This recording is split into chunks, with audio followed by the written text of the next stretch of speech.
Matagumpay na pinatunayang muli ng 8th Infantry Stormtroopers Division ang kanilang lakas at kahandaan matapos masangkot sa serya ng engkwentro ang 46th Infantry Peacemaker Battalion laban sa mga kasapi ng Communist New People's Army terrorist ng SRC Browser sa kabundukan ng Gandara at San Jorge, Samar kahapon Nobyembre 23.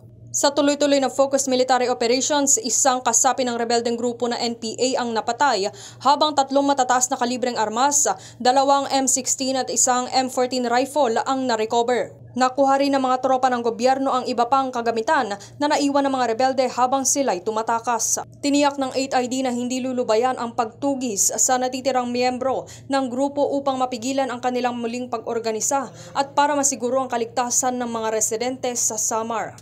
Ipinapakita sa nasabing operasyon ang patuloy na determinasyon ng Stormtroopers sa pagpapanatili ng kapayapaan, pagprotekta sa mga sibilyan at pagdurog sa mga natitirang puwersa ng insurhensya sa rehiyon.